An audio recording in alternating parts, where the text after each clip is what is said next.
Assalamualaikum warahmatullahi wabarakatuh.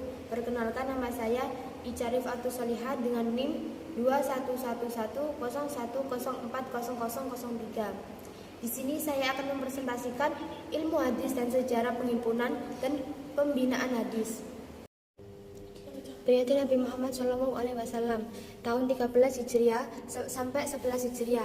Nabi sebagai sumber hadis menjadi figur sentral yang mendapat perhatian para sahabat. Segala aktivitas beliau seperti perkataan, perbuatan, dan segala keputusan beliau diingat dan disampaikan pada sahabat yang lain yang tidak menyaksikannya, karena tidak seluruh sahabat dapat hadir dari majelis Nabi dan tidak seluruhnya juga menemui beliau. Nabi juga menjadi pusat sumber, referensi, dan tumpuan pertanyaan ketika mereka mendapati suatu masalah, baik secara langsung atau tidak langsung, seperti melalui istri beliau dalam masalah-masalah keluarga dan kewanitaan, karena mereka orang-orang yang paling mengetahui keadaan Rasul dalam masalah keluarga. Ajat Al-Khatib menjelaskan bahwa proses terjadinya hadis bisa timbul karena berbagai sisi, antara lain: 1. Terjadi pada Nabi sendiri, kemudian dijelaskan hukumnya kepada sahabat, dan kemudian para sahabat menyampaikan kepada para sahabat lain. 2. Terjadi pada masa sahabat atau kaum muslimin karena mengalami suatu problem masalah, kemudian bertanya kepada Rasulullah. 3. Segala amal perbuatan dan tindakan Nabi dalam melaksanakan syariat Islam, baik menyangkut ibadah dan akhlak, dan disaksikan para sahabat, kemudian mereka sampaikan kepada para tabi'in. Periode sahabat pada tahun 12 sampai 98 Hijriah. 1. Abu Bakar As-Siddiq. Menurut Muhammad Ad-Dahabi, Abu Bakar merupakan sahabat Nabi yang pertama-tama menunjukkan kehati-hatiannya dalam periwayatan hadis. Pertanyaan ini didasarkan atas pengalaman Abu Bakar tatkala menghadapi kasus waris untuk seorang nenek. Kedua, Umar bin Khattab. Umar juga dikenal sebagai sahabat yang sangat berhati-hati dalam periwayatan hadis, seperti halnya Abu Bakar. Selain itu, Umar juga menekankan kepada para sahabat agar tidak memperbanyak periwayat hadis di masyarakat, dengan alasan supaya konsentrasi di masyarakat tidak terpecah belah antara membaca dan mendalami Al-Quran. Selain itu juga supaya umat Islam tidak melakukan kekeliruan dalam periwayatan hadis.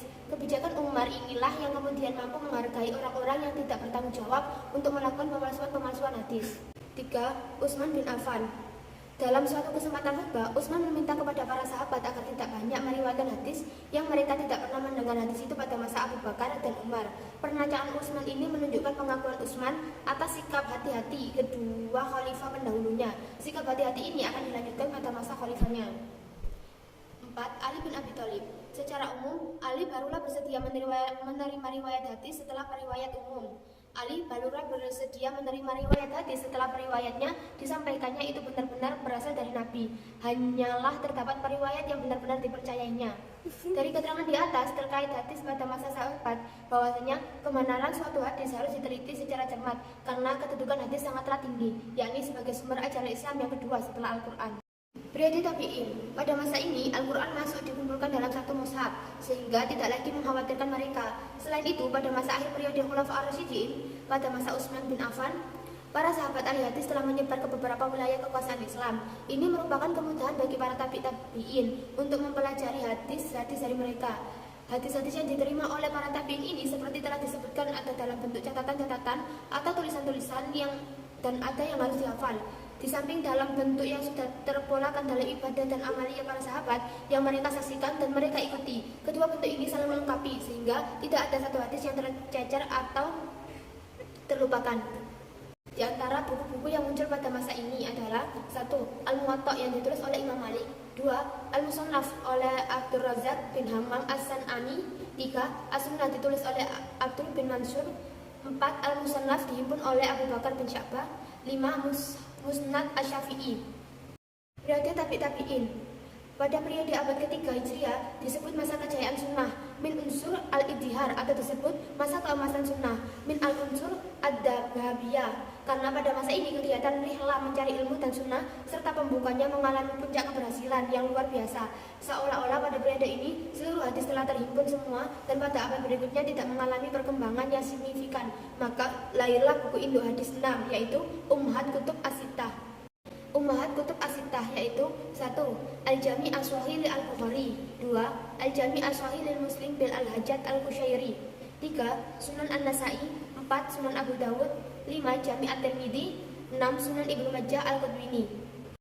Sebagian umat pada periode ini juga yang mengkodifikasikan hadis berdasarkan nama periwayat para sahabat yang diperoleh yang disebut dengan bentuk musnad. 1. Musnad Abu Dawud. Sulaiman bin Dawud At-Tayalisi. 2. Musnad Abu Bakar Abdullah bin Az-Zubair Al-Humaidi. 3. Musnad Al-Imam Al-Humaid bin Hanbal.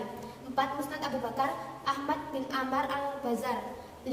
Musnad Abi Ya'la Ahmad bin Ali Al-Musanna Al-Musili. Perkembangan pembukuan hadis pada periode tabi'in ada 3, yaitu 1. Musnad, 2. Al-Jami', 3. As-Sunnah.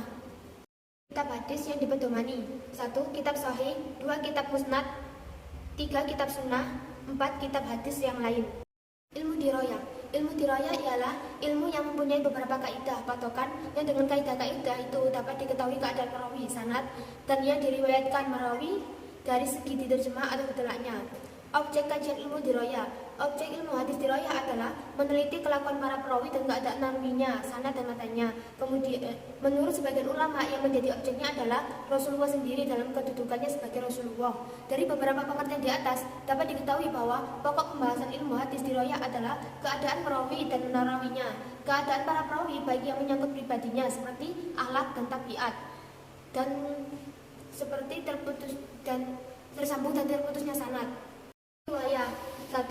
Ilmu riwayah ialah ilmu pengetahuan yang mempelajari hadis-hadis yang disandarkan kepada Nabi SAW, baik berupa perkataan, perbuatan, takrir maupun tindakan lakunya. Objek kajian ilmu riwayah adalah sesuatu yang dinisbatkan kepada Nabi SAW, sahabat, dan tabi'in yang meliputi: 1. Cara periwayatannya, yakni cara penerimaan dan penyampaian hadis dari seseorang periwayat kepada periwayat lain. 2. Cara pemeliharaan, yakni penghafalan, penulisan, dan pembukuan hadis.